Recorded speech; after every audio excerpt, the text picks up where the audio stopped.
Leo, hi! Welcome to Mystic Queen PH.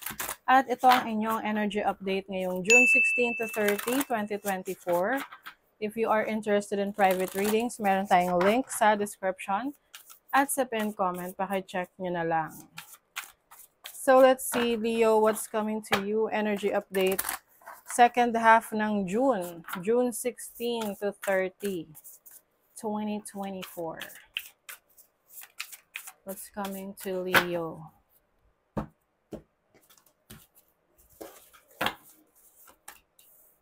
Oh, wow.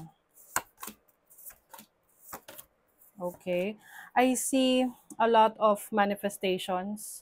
Pwedeng you are manifesting your relationship or especially sa inyong career, sa business, sa finances ninyo.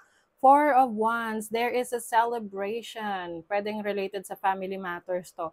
Pwedeng there's a new member of the family or you will have, reunion with your family, vacation together. Some of you, yung mga goals ninyo sa bahay, sa family ninyo, nare-reach nyo na, natutupad nyo na. You have the Judgment card, the Empress, wow.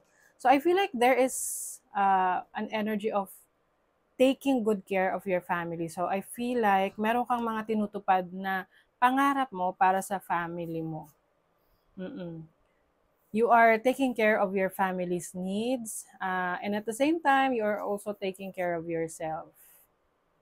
Yes, I think nung mga nakaraan medyo naging stressful for you in terms of your career, your finances, your work. Medyo naging overwhelming. So it's time for you to take care of yourself. So kumbaga, you will practice self-love, self-care. Punta ka sa spa, magpapamani-pedi, you'll get a great haircut, bagong hairstyle. Yes. Wow, some travel opportunities rin sa inyo to relax and enjoy. Okay, so let's see your overall energy. You have the Magician. So energy to ng Gemini and Virgo. So I feel like mas magiging outgoing ka or expressive, or I think you will go out there to show your talents, your skills. Kumbaga mas magiging competitive ka ngayong second half ng June. You will show the world your abilities. So sa naman, challenge ninyo, pwedeng sa relationship, sa partnership, sa contract signing, you may have those challenges, no? I-check natin kung ano yung challenges na yan. Pwedeng may misunderstanding, miscommunication. So your opportunity is the Seven of Cups. So kung meron ng mga bagay na gumugulo sa isip mo, hindi mo mapagdesisyonan, ngayong second half ng June, you will have the best possible decision. Okay? You have the opportunity na pag-aralan, i-consider ang maraming bagay, pros and cons, especially in your relationships. So, your blessing is temperance. I think mas magiging kalmado yung second half ng June. Maaring mas magbibigay ka ng attention sa sarili mo. You will heal.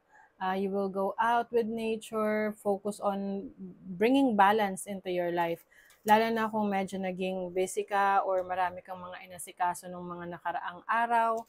So, you will have more time for yourself. Sa yun namang money, career, finances, I think magkakaroon ka ng, if you have a business, you will have a major decision in your business. Kumbaga, parang, kung sa tingin mo, parang gusto mo na mag-give up, no? Dahil parang feeling mo hindi mo nakukuha yung resulta na gusto mo, I think ipagpapatuloy mo pa rin to, no? Maaring may pag-aaralan ka kung bakit ganun yung nangyayari. You will use may gagamitin ka iba pang mga techniques to make things happen for you. Kung meron kang hinihintay na rewards, na hinihintay na opportunity na pinagtrabahuhan mo na talaga, let's say meron kang hinihintay na bayad sa'yo or parang recognition, you will definitely get that. Okay? Makukuha mo yan. Sa relationship, you have the Eight of Swords and Five of Pentacles. Okay. Leo, what's going on? Parang meron dito na hindi na nagpaparamdam, no? If you are connecting with someone at itong taong to, you haven't heard from this person for a long time, na parang binitin ka, na hindi mo, you don't know kung ano nangyari. I think you just have to let go of this person kasi, 'di ba? Bakit hindi siya magpaparamdam? Anong ibang reason, no? Unless something na hindi na talagang pwedeng katanggap-tanggap na dahilan, no? Kung bakit hindi nagre-reach out. Pero parang masyado ka naapektuhan dito sa person na to that is not replying or taking action sa connection ninyo. What is the Magician? You have the Two of Pentacles. A lot of opportunities opening up sa iyo. Merong dalawang major opportunities. Pwedeng isa local, yung isa abroad. So, this can be sa business or sa career mo, sa job mo. So, kaya nga you have a major decision when it comes to your work. Piliin mo kung saan ka mas magiging effective, mas magiging functional, at mas magiging magkakaroon ng growth. Oo. Let's see, what is the Two of Cups? Oh my God. Someone is walking away from a situation, from a relationship. Pwedeng romantic relationship to, ha? Or yung iba naman, pwedeng may magbaback out sa isang business partnership. But for most of you, this is a romantic connection, definitely. Kasi it makes sense with the Eight of Swords and the Five of Pentacles. Meron ditong parang nagpa-fall, no? Nagparamdam, pero hindi naman pala itutuloy, no? Parang, ang tawag doon, nagpaasa, oo. Kapag mga ganon, hayaan mo na lang sila. Kasi hindi niya naman sila kawalan. Oo, kumbaga, sinave ka lang ng universe from from a person na will not do good sa'yo. Okay? What is the Seven of Cups? Yes, the Star. I think mas magiging malinaw sa'yo, maliwanag sa'yo yung gusto mong ma-achieve sa buhay.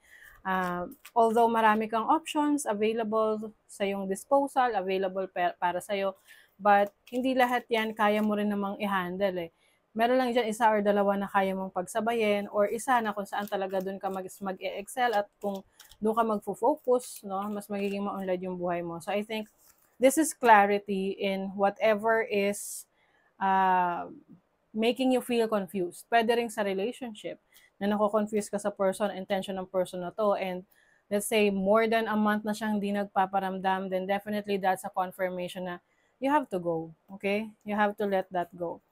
You have the Queen of Vessels. Yeah, definitely practicing self-love, self-care.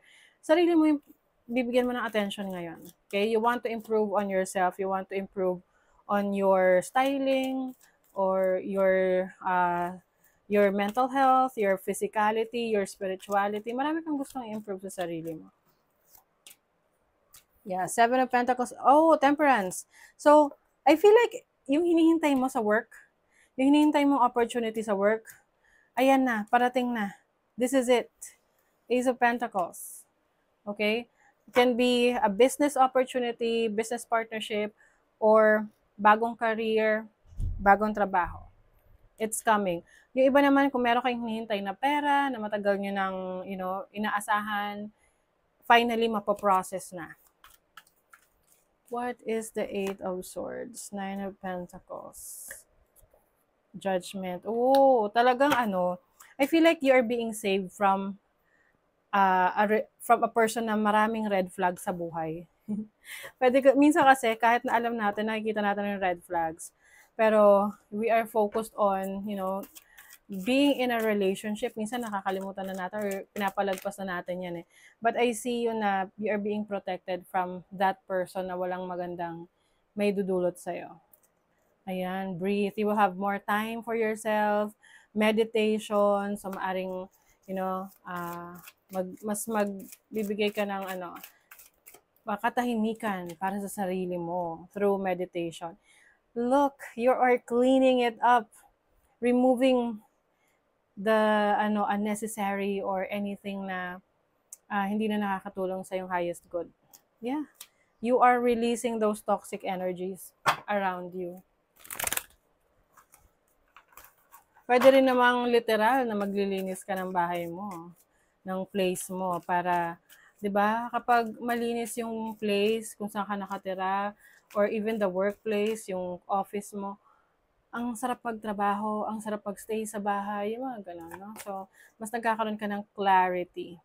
Listen up. You are working through deep soul patterns. Release, diba? Release any outdated beliefs that surface. Yun na nga. You will release those nega energies, toxic situations sa buhay mo. So that is your reading, Leo. Thank you so much. Bye.